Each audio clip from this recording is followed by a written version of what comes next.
With Geno Smith back in action and one of the best supporting casts in football, the Seahawks are expected to have a high-octane offense once again in 2023. We're going to be dishing out some fan-driven, bold predictions for the Seahawks offense on our Monday edition of Locked On Seahawks. You are Locked On Seahawks, your daily Seattle Seahawks podcast. Part of the Locked On Podcast Network, your team every day.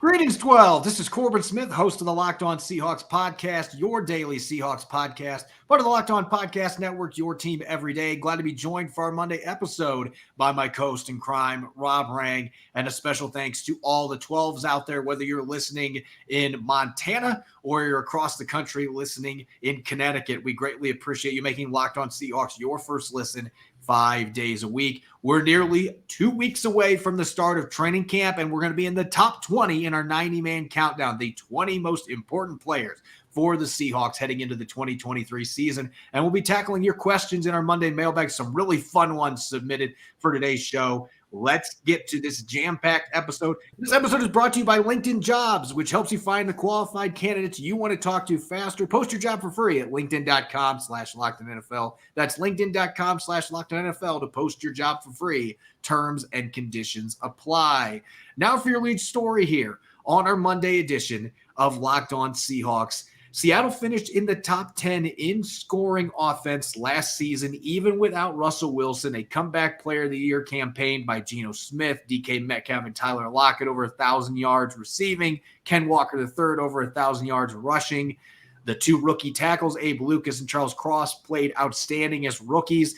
The group came together much better than expected, and expectations now for this season, Rob, are pretty high, which led us to the question, what are some bold predictions that we could make for this offensive unit heading into the 2023 season? And rather than you and I sitting here and dishing out our own predictions, we'll have some opportunities to do that once we get into training camp.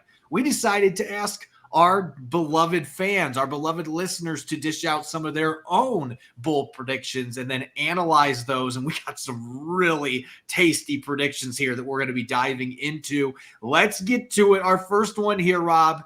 This one is coming from David Furtado, 8597 on YouTube. The Seahawks offensive line protects Geno Smith well enough that he cooks with the receiver and tight end groups. And we have three Seahawks to go for 1,000 yards plus in receiving.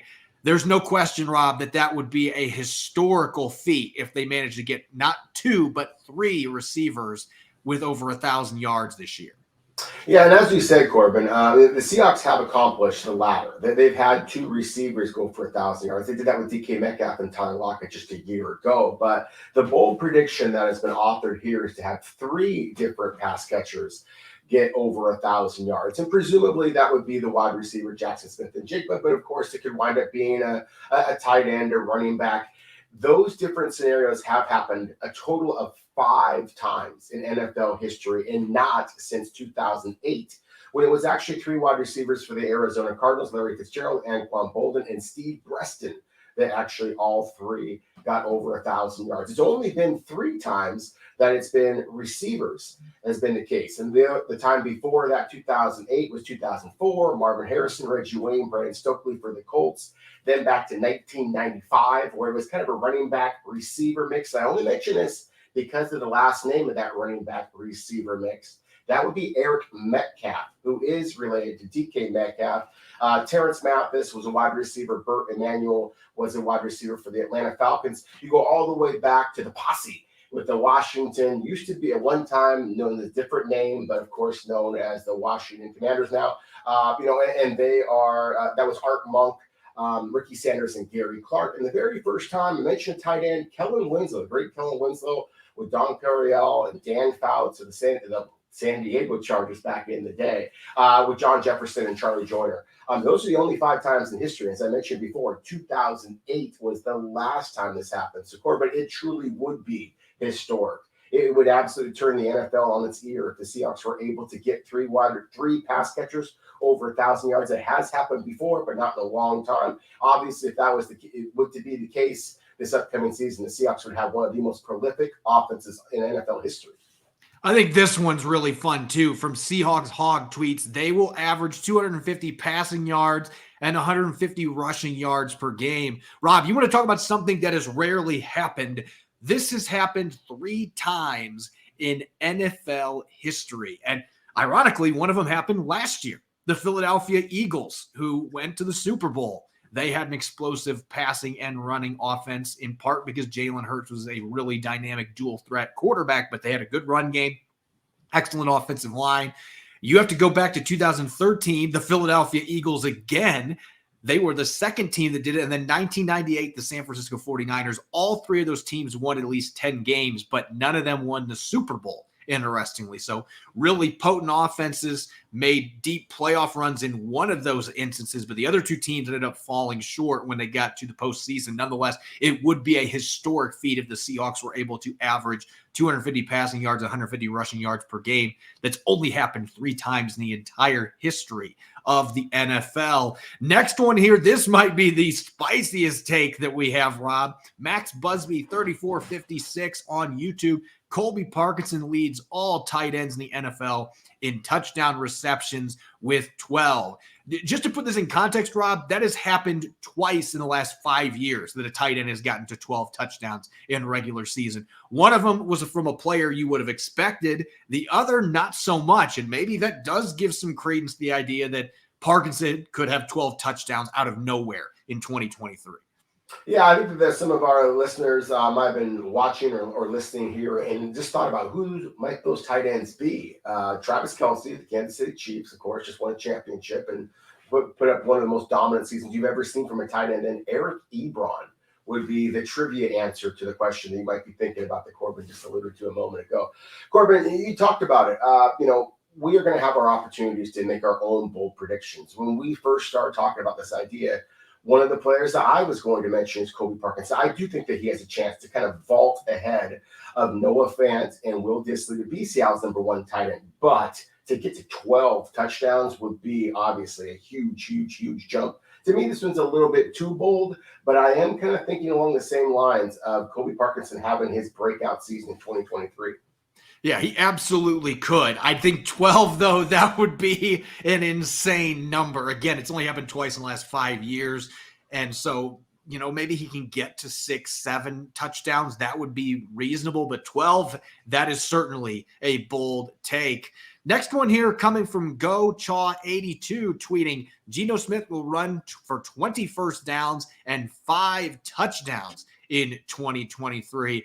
I don't necessarily think that rushing for 20 first downs is quite as bold. That would still be a lot. And I don't know that Geno's going to run enough to be able to do that. But 5 touchdowns, unless he's getting a bunch of quarterback sneaks and they're having Ken Walker III push him into the end zone, it's hard for me to envision him getting 5 scores in the rushing variety. But that would also mean that they're getting into the red zone a lot, which would be good news for the Seahawks. So hopefully he can get to that number and this bold prediction comes true, because that usually means there's some pretty good results getting downfield to get your quarterback into that position. Last one that we've got here coming from Big Dumpy 29 tweets, O-line will be top 10 in the NFL, and Abraham Lucas is an all-pro. I don't know which one of those is more bold, the idea that this line could be a top 10 unit by the end of the season, or Abraham Lucas in year 2 takes a massive leap and becomes an all-pro caliber player. I actually think that I would be leaning towards the first one, and that's not a slight on Abraham Lucas, because I could see him being a contender to be a Pro Bowler potentially this year and maybe a second-team All-Pro. But you've got those 2 ascending young tackles. You think your interior offensive line is going to be better with some of the upgrades you made this offseason. If everything works out, then this could be a top 10 line. I would lean more towards that happening than Lucas. But if the entire line plays better and the Seahawks win a bunch of games, you're going to have a better chance by default to get all-pro selection. So maybe that means that Abraham Lucas is one of those big winners. Coming up next, we're going to be tackling your questions on our Monday mailbag. We got some really fun ones today that we're going to be answering. We'll get to those here in a moment on our Monday edition of Locked On Seahawks. This episode is brought your way by LinkedIn. These days, every new potential hire can feel like a high-stakes wager for your small business. You want to be 100% certain that you have access to the best qualified candidates available. That's why you have to check out LinkedIn Jobs. LinkedIn Jobs helps you find the right people for your team faster and for free. When I was a site manager, LinkedIn Jobs was my go-to post-writing positions to land top candidates, and they made the process easy and seamless. All you have to do is create your job post and then add your job in the purple hashtag hiring frame to your LinkedIn profile to spread the word you're hiring. Simple tools like screening questions make it easy to focus on candidates with just the right skills and experience so you can quickly prioritize who you'd like to interview and hire. It's why small businesses rate LinkedIn Jobs #1 in delivering quality hires versus leading competitors. LinkedIn Jobs helps you find the qualified candidates you want to talk to faster. Post your job for free at linkedin.com/LockedOnNFL. That's linkedin.com/LockedOnNFL to post your job for free. Terms and conditions apply.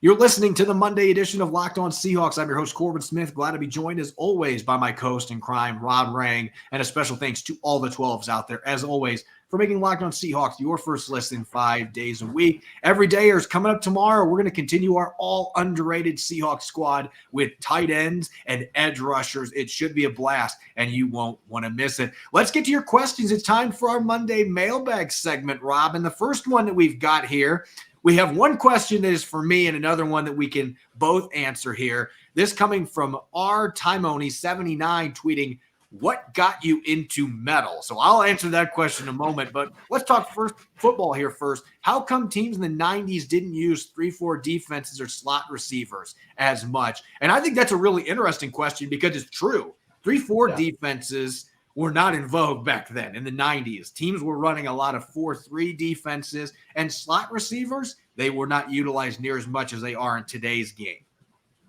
No, they certainly were not. A huge part of it was in the 80s, San Francisco 49ers and Bill Walsh and his offense was just such a timing-based offense. It was unstoppable. And so defenses had to start to learn to adjust. And so that's where you're going to start to see teams really start to kind of get into this quote-unquote era of modern football. You know, when I first started getting into the scouting business, Corbin, I remember buying a book that was basically on coaching and scouting football. And it kind of talked about the dangers of the passing game. And it mentioned that if you throw the ball, there's 3 possible outcomes. Obviously, you could get the reception. It also could be an incompletion. It also could be an interception.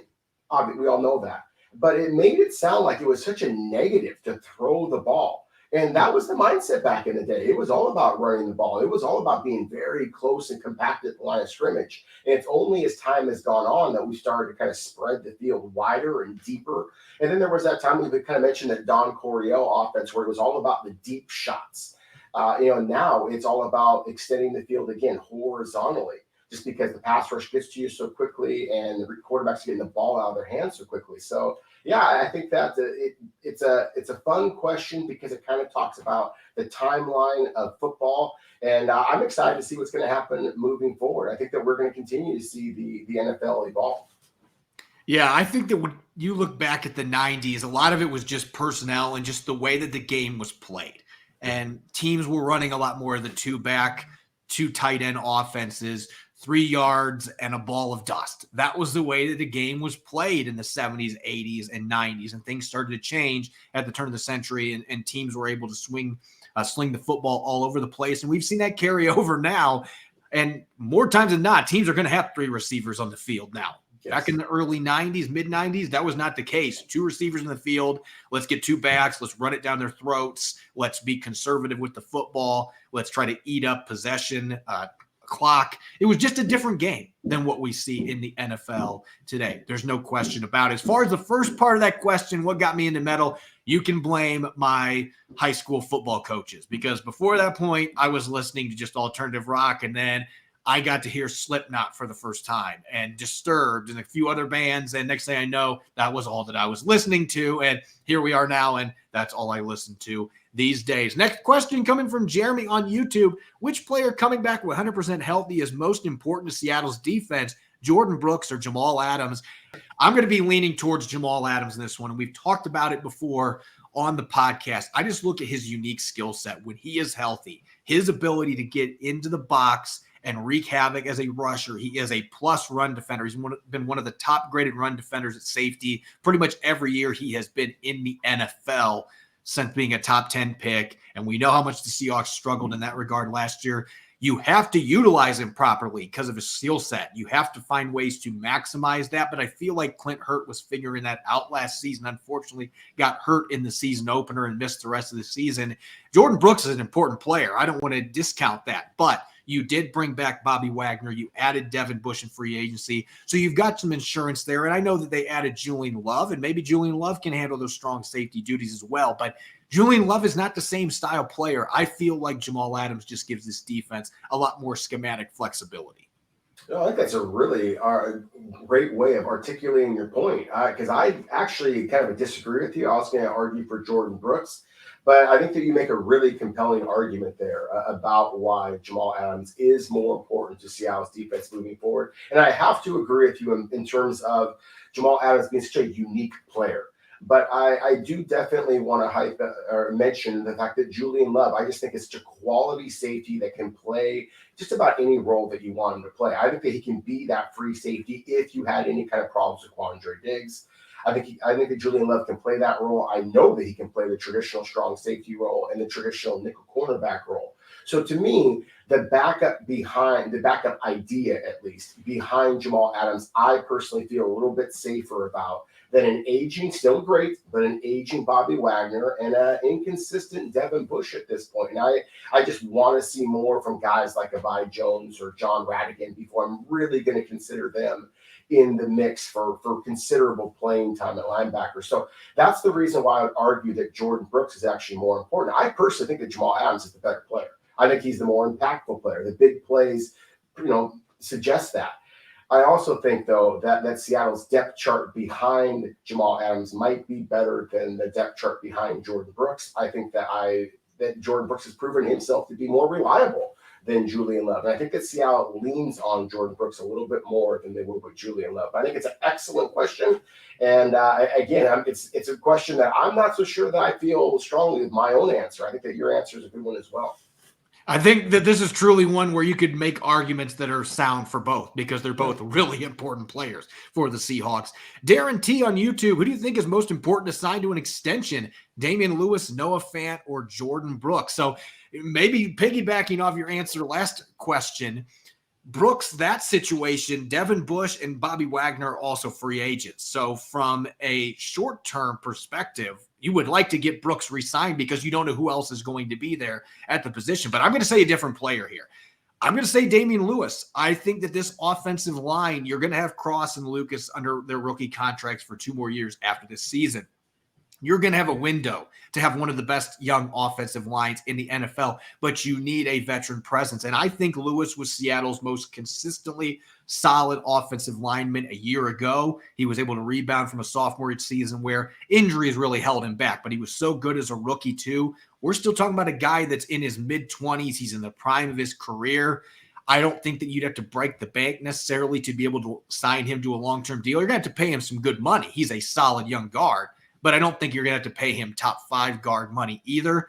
I just think that his veteran presence, he's the elder statesman of this offensive line now with the departure of Gabe Jackson. So you need to have a rock-solid veteran that can lead your offensive line that has been through the rigors, which Damian Lewis now has been. So I think Noah Fant's a good player. I like some of Seattle's other tight ends, though. To me, Damian Lewis is the easy answer on this one. Yeah, again, I'm still going to lean towards Jordan Brooks just because I'm always worried about finding those true 3-down linebackers. And I think that Jordan Brooks, when healthy, is that. He may not be an all-pro, Pro Bowler. He may not be kind of the leader of the group, although he was, asked to be the guy wearing the green dot a year ago. And now that Bobby Wagner's back, he's kind of resuming that spot. I am hesitant to give even a good one, an interior offensive lineman a big contract. And I think that Seattle is going to be as well. I think that Damian Lewis is a terrific football player. I think that Seattle should re-sign him. But just in the salary cap world that we live in, I just don't think that an interior offensive lineman is quite as much of a priority as, again, a 3-down linebacker. I think that you make excellent points about how important Damian Lewis is, his age, his consistency, his, the elder statements, and all those points I think are excellent ones, and why Seattle should make it a priority to re-sign him. But if you had to choose one or the other, assuming Jordan Brooks is healthy, then my preference would be the linebacker rather than the interior offensive lineman. Going to some media here with this next question. Matt tweets, best football movie, TV show, and why? This might actually lead to the greatest debate we've ever had on this show, Rob. Well, I don't know, because I've got a lot of them. It's hard for me to say my all-time favorite one, my kind of guilty pleasure one I will watch every single time I happen to be looking through the channels is Rudy. Rudy Rudiger, that story to me is just inspirational, but it's more than just football. I really love movies like The Program, and kind of taking a closer look at what football is like at the college level, the recruiting and some of the hijinks that go on behind the scenes. That's some pretty legitimate kind of stuff. Those are the ones that kind of jump. Any Given Sunday would be the other one. Those are the three that really jump out to me for very different reasons. But those are the ones that jump out to me for, just from different football perspectives. Those are all good picks, but I'm going to tell you why they are not the best football movies that are out there. From a serious perspective, Remember the Titans is still, that's the movie for me that whenever it's on TV, I have to stop whatever I'm doing and I find myself watching it just because Denzel Washington was incredible. The cast that they had for the players. And I know that they took some liberties with the true story, but that's what great movies do. They're going to take some of the truth and then they're going to spice it up. But Remember the Titans is just inspirational and the history behind it. Now, as far as humor goes, the other movie that I absolutely love is The Replacements, and especially the scene where the kicker is smoking on the field and you hear John Madden, rest in peace, John Madden, but you hear him just, is he smoking on the field? I just think that Replacements is hilarious, and Gene Hackman's great. Keanu Reeves is great. The middle linebacker, I got the ball. And there's just so many epic scenes in that movie. So two different sides of the spectrum, the more serious, inspirational, and the flat out goofy. Those are my two personal favorites. Last question here in our mailbag, and this one is coming from Carrie. Out of all of Seattle's current assistants, who do you think is the best in-house successor for Pete Carroll? This is a hell of a question, Rob, and I actually think I might have a hard time answering this one. Yeah, I mean, it is a difficult one. I've always kind of thought that just from a personality standpoint, I've really thought that Clint Hurt has a lot of the leadership qualities that I personally think are important when it comes to just molding young men, bringing them together. I've told this story before. Years ago, I was fortunate enough to be at Seahawks training camp on the very first day of camp when a lot of the incoming rookies' families are there. And I watched Clint Hurt put his arms around this mother of a player and just say, I'm going to take care of your son. And I watched the connection that he made with the player, of course, coaching on the field, but to see the connection that he was making with the players' families and their spouses or their children or whatever, to me, you're never going to be able to replace Pete Carroll. I think that Pete Carroll is a Hall of Fame coach. I think that Clint Hurt is a very good coordinator that is kind of, spreading his wings, so to speak, as far as being a leader. I know that he is very highly regarded from a lot of people around the league. I don't know that he's ever going to become a head coach, but I do think that he has that type of potential. I'm going to surprise everybody. I'm going to go off the grid a little bit here. I thought about Clint Hurt. I thought about Shane Waldron, but being at practice, I think that Carl Scott is a head coach in waiting. I love the way that he is able to build camaraderie with his players. You saw what he did with Tariq Woolen last year, what he did with Mike Jackson, taking his game to another level. Players love him. And you want to talk about a football nerd. That guy is a walking encyclopedia. After coaching for Nick Saban at Alabama, he absorbed everything there like a sponge. He knows defenses inside and out. He knows how to attack offenses. I just think him being a younger coach too, he's still got a long way to develop in terms of, his experiences. And he's only been in the league for a couple of years, but Carl Scott as a coach, I am very excited about. I think he's going to be a defensive coordinator down the line. And I would not be surprised if he is a successful NFL head coach at some point. Coming up next, we're going to get to our 90-man countdown. We are into the top 20, numbers 20 through 17. That'll be coming up next here on our Monday edition of Locked On Seahawks, which is brought your way by Bird Dogs. Putting it simply, Bird Dogs make you look and feel good. You won't want to take them off. Bird Dogs stretch khaki shorts are designed to fit slimmer through the thigh and leg, giving you a truly sculpted look. Bird Dog shorts do the exact same thing as Lululemon, but fit way better. Unlike regular shorts, Bird Dogs aren't made of a stiff, restricting cotton, keeping you comfortable year-round. Take my word for it, whether I'm heading out to a tough road game to cover the Hawks or chilling at my house preparing for a podcast, I'm always sporting Bird Dog shorts and joggers because they are extremely comfortable, don't restrict movement while keeping the slim look, and the sweat-wicking fabric keeps me cool and dry all day long, no matter the elements. I can't recommend Bird Dogs enough. You'll want to wear them all day, every day. Go to birddogs.com/LockedOnNFL for a free Yeti-style tumbler with your order. That's birddogs.com/LockedOnNFL for a free Yeti-style tumbler. You won't want to take your Bird Dogs off. We promise you. You're listening to the Monday edition of Locked On Seahawks. I'm your host, Corbin Smith. Glad to be joined, as always, by my co-host in crime, Rob Rang. And a special thanks to all the 12s that are tuning in and making Locked On Seahawks your first listen 5 days a week. For our everydayers out there, we're going to continue our 90-man countdown, and we'll dish out some bold defensive predictions on our Tuesday episode. You won't want to miss it. We are now into the top 20 players, the top 20 most important players for the Seahawks on our countdown. And how fitting is it that a player that we already talked a little bit about earlier in the show, now we really get to dive into what he brings to the Seahawks. Coming in at number 20, the insurance policy for Jamal Adams, but yet at the same time, even when Adams is out there, they plan to play him a lot of snaps with Quandre Diggs and Adams. That's Julian Love, one of the marquee free agent additions the Seahawks made this offseason. Yeah, I think that this is a really appropriate player to be talking about right now, Corbin. As we talked about, we were kind of discussing just how important that Julian Love might be with Jamal Adams, again, on the mend. And I just see a player here who has such great versatility and is a proven playmaker. One of the things that I thought was fascinating is when Seattle made the sign for Julian Love, and of course, right after that, they released Ryan Neal, and there was such there was such consternation, I think, from a lot of Seahawks fans about why did they do this? If Julian Love is such a good football player, why didn't the Giants re-sign him? Why didn't other clubs re-sign him? I'd ask people to kind of go back for a while and think about what was happening at that point. The New York Giants were basically in the middle of negotiations with their quarterback, Daniel Jones, their running back, Saquon Barkley. They were so far over the cap, and there were a lot of moving parts in the early portion of free agency. Julian Love was going to be one of the highest targeted players by a lot of different clubs, it appeared. And then the market kind of fell away. And again, the Giants were focused elsewhere. And Seattle kind of came in and just stole Julian Love, in my opinion.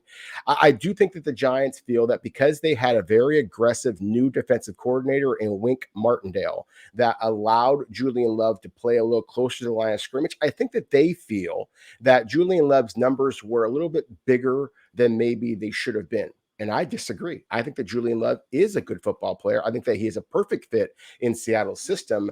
And I think that Seattle got a very good player for relatively cheap. And so, again, I think that this is a huge addition for the Seahawks. I think it makes their defense much more multiple. I think that, as you articulated in the last segment there about Carl Scott, who's doing a great job in Seattle secondary, I think that Carl Scott is going to have a fun little toy to play with here in Julian Love as well. So, again, I just think this is a big-time playmaker for the big-time player for the Seahawks. And if Jamal Adams is on the field, I think that Julian Love is going to be that much more able to allow Seattle to be so multiple in the secondary, to create some of those big plays, to make this defense be able to match its offense and hopefully push Seattle deeper into the playoffs.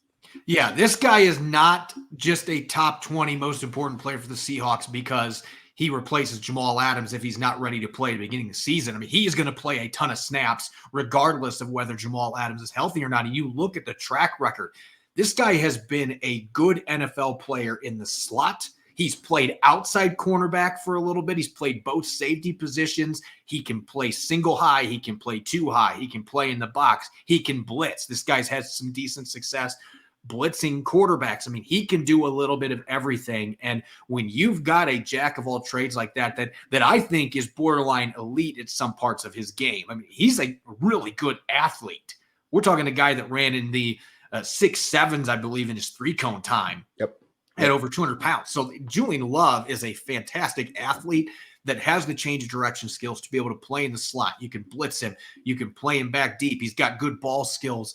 Why would you not want to get your hands on a player like this? And I agree with you. You get him for $12 million for 2 years. I think that is a steal when you look at the versatility and just the overall talent that he has. Seattle is going to be able to use him in more ways than they could use Ryan Neal. And that's not a slight to Ryan Neal. Neal had his own versatility, but not to the point that we will see with Julian Love, where you can really put him up against speedy slot receivers and he can defend them. That was not something you were going to do with Ryan Neal. So Julian Love really opens up your playbook, and he's a guy that can stuff the stat sheet a number of different ways. And, oh, by the way, he's only 26, so he is still an ascending player. That's how John Schneider has changed free agency. He is going after these younger players that still have a lot of room to grow. Now, let's talk about one of those incoming rookies that we haven't yet seen on the field, Jackson Smith-Njigba coming to town. One of the Seahawks' big problems last year, Rob, they were near the bottom of the NFL in third down conversion rate. And there were a number of factors behind that. The offensive line was inconsistent protecting Geno Smith. But I think one of the big missing pieces was that player in the middle of the field that could win those contested catches, that knew how to get open, to find the soft spots, that the quarterback, Geno Smith, could lean on. Jackson Smith-Njigba, I think that is the most immediate impact that you see from him. And he's capable of doing other things, but that intermediate, that 10-yard game, the 5 to 10-yard game, where he is able to move the chains, make those tough catches, and create after the catch with his acceleration, that is something this offense has been missing, that he can immediately bring to the table and then open things up for everybody else.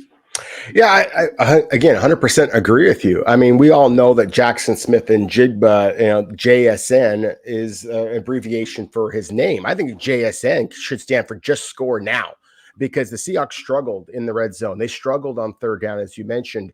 And I really think that that's where Jackson Smith-Njigba is going to be able to come in and make an immediate impact on the Seahawks. I don't know that rookie of the year candidates can trumpet their success on third down, but I think that Jackson Smith-Njigba and his representatives and the Seahawks should be preparing a campaign to get this guy a possible rookie of the year kind of consideration. Yep. If he does become the dominant factor on third down, that I think that he can be.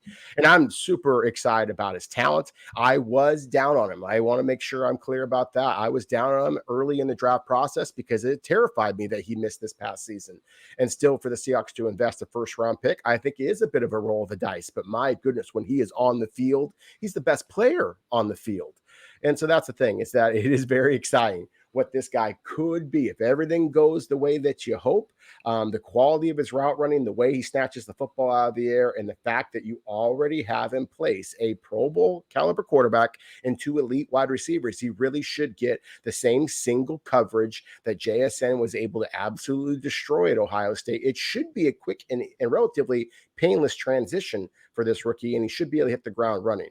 If that's the case, again, I think that there is an awful lot of excitement brewing in Seattle. We've talked a lot about Smith-Njigba and the impact he's going to have on Geno Smith, but there's also that ripple effect on some of your other secondary targets, and that includes the tight end position. And I've mentioned this a few times. I could see targets and receptions being down for all 3 of Seattle's tight ends this year, just because there's only one football to go around. At the same time, though, a player we haven't talked about much during this offseason who might actually have a chance to really be a beneficiary of Jackson Smith-Njigba that is not named DK Metcalf or Tyler Lockett is Noah Fant, because yes, Colby Parkinson's got the size, but Noah Fant is a legit 4.5, 40-yard dash time tight end. This is a guy that truly has seam stretching capabilities that the Seahawks didn't get to use much last year. But he might be a player that when you have that slot target in Jackson Smith-Njigba that's going to draw attention, it's going to take pressure off your outside receivers, but it also is going to open things up for Noah Fant, who can become a real matchup problem for opposing defenses because he's got decent size, but he's an outstanding athlete. And he's got soft hands, didn't have any drops last year. So maybe we're discounting what Noah Fant can do in this offense with Smith-Njigba coming to town, because it does make it, hey, he's target number 4. You can only allocate your resources to so many top receivers before somebody's going to get open. Maybe Fant is the one that benefits, and we actually see an uptick in his yards per reception and his yak yardage. I think that there's definitely that possibility. As you said, when you mentioned the 4.5 speed. I mean, this is the fastest of Seattle's tight ends, and he's also very, very large. This is a legitimate 6'5", 250-pound man out there who can run in the 4.5s. There's not very many linebackers who can run with him. There are certainly not very many defensive backs who would be able to handle tackling a guy of Noah Fant's size. I was super excited about the addition of Noah Fant when Seattle made the big trade, of course, of Russell Wilson. I really thought that Noah Fant was going to come to Seattle and take the world by storm. And I was disappointed, frankly, that he was not more productive a year ago. Now, part of it, as we talked about, is Will Dissly and Colby Parkinson are going to catch some balls as well. The one thing I'd like to see better from Noah Fant, he is a terrific athlete, as you mentioned. Again, the straight line speed, the size. I didn't see great footwork from Noah Fant. There were times when I thought that he would pivot wrong, or that he would, how should I explain this? He'd make the reception, he'd catch the ball, but that he wouldn't necessarily be able to drag both feet to stay in bounds. He wouldn't have a great awareness of where the down marker was to get that extra yards when it looked like he might be able to do that. I still see a somewhat unpolished athlete that could become a better football player. I'd love to combine Noah Fant and Will Dissly into the same player, just because of the instincts with which Will Dissly plays the game and the athletic ability that Noah Fant has. I think this is a big year for Noah Fant. I think if he wants to stay in Seattle, then he is going to have to make some more impact plays. And if he wants to get the big contract that I think his size and athletic ability suggests that he could, then again, he's going to have to make some big plays this season. Otherwise, I think that a lot of the NFL is going to view Noah Fant as the third option of Seattle's tight ends, and that's not how you're going to get paid. Yeah, if you're the third option at tight end, especially with all the other weapons they have, it's going to be difficult to be able to have enough production there where you're going to draw a ton of interest in free agency. And maybe that makes him cheaper for the Seahawks to bring back. But this is a huge season for him. 50-year option that John Schneider picked up after the trade. He was part of the Russell Wilson deal. So this is a crucial year for him. As far as players that I think truly are important to Seattle taking that next step, I think you have to look no further than the rookie tackles, including right tackle Abraham Lucas, because we saw how well that these two guys played last year, Rob. For rookies, expectations have to be tempered when you're talking about first-year players, especially when you have two tackles starting together. It only has happened 3 times since the 1970 merger, and the Seahawks being one of those last year. Abraham Lucas had his rookie bumps. He gave up 9 sacks last season. So it's not like he was out there just lighting the world on fire. There were some rushers that gave him some major problems. At the same time, though, sacks are not the only thing that matters when you're looking at production. You want to look at pressures. You want to look at pass protection efficiency. And Abe Lucas was actually better in both those categories than what top 10 pick Charles Cross was. And he had better pass blocking and run blocking grades from Pro Football Focus. Take those for what they're worth with a grain of salt. But Lucas, I felt like, was the more consistent player in both aspects compared to Charles Cross. And for this Seahawks team to be able to truly take that next step where they can become a contender in the NFC, you need that offensive line as a whole to elevate his game. And I think the tackles, center is certainly an important position, but the tackles are the most important spots in the field. Can you get Abraham Lucas to elevate his game and truly become one of the best run blocking tackles? And can he take a leap in pass protection, limit some of those sacks that he gave up with more experience going against some really tough competition in the NFC West? I think there's a lot riding on these tackles taking that second-year leap, especially Lucas on the right side, given how well he played last year as a third-round pick as a rookie. Yeah, I think, as you said, the offensive tackles are absolutely critical to Seattle's success. I don't think that Geno Smith has the season that he had a year ago if he doesn't have pretty solid play from those two rookie offensive tackles. Now, as you said, again, they were not superstars. I'm not voting for Charles Cross or Abraham Lucas at this point as all pros, but to start every game, to take their lumps and come back fighting the way that they did. Abraham Lucas in particular, who struggled a little bit with injuries and really showed his toughness in fighting through those injuries to start all 17 games, I think was phenomenal. And I think it's one of the biggest reasons why the Seahawks should be excited about moving forward. That said, I don't see with Abraham Lucas that all-pro type of potential. I think he's going to be a really, really solid player for a long time. I think this could be a 10-year starter in the NFL, and absolutely prove that where Seattle selected him, he was a steal at that point. He should have been at first, early second round pick, in my opinion, and we talked about that for the last couple of years now. At the same time, I just want to see him kind of continue to smooth out his game. I don't think that he is a player that is going to take some huge jump. I mean, this is a 4-year starter at Washington State, went to the Senior Bowl, played against top competition. I think you're going to see steady growth. That's what I'm hoping for Abraham Lucas. Some of the other players, like, say, a Phil Haynes at right guard, presumably the starter right next to him, who didn't start quite as much, didn't play as much football in his high school career and all that kind of stuff. Those are the players I think you can see that huge leap. For Abraham Lucas, again, I just want to see that kind of steady ascent. If he does so, then I do think that you're talking about, again, a long time starter in the NFL who might be able to sneak in a Pro Bowl nod or two. As always, you can follow me on Twitter, Corbin Smith NFL. You can follow Rob at Rob Rang. Subscribe and follow Locked On Seahawks on YouTube and wherever you listen to your podcast. Coming up tomorrow, we'll continue our all underrated team with tight ends and edge rushers, and we'll be looking at our 90-man countdown numbers 16 through 13 as we draw closer to the top 10. You won't want to miss it. Thanks for listening in and enjoy the rest of your Monday. Go Hawks.